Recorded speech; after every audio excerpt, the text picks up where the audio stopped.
Wakil Menteri Hukum dan HAM Edward Omar Sharif Hiarij membantah Lapas Salemba, Jakarta tidak aman untuk tempat penahanan Richard Eliezer.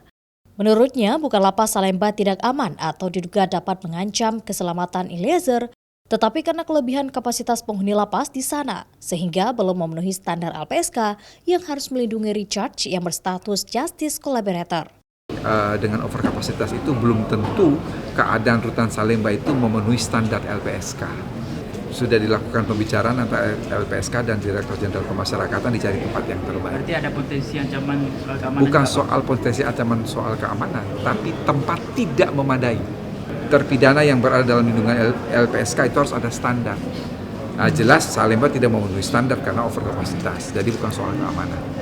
LPSK meminta pada Direktorat Jenderal Pemasyarakatan untuk kembali menahan Richard ke rutan Bareskrim Polri dengan alasan standar perlindungan seorang Justice Collaborator. Hal ini bukan soal potensi ancaman keamanan, tetapi tempatnya tidak memadai karena overkapasitas. Menurut LPSK, pengawasan dan perlindungan akan mudah dilakukan jika Eliezer ditahan di rutan Bareskrim karena penghuni lapas di sana lebih sedikit. Nova Mistayanti, Kompas TV, Banda Aceh.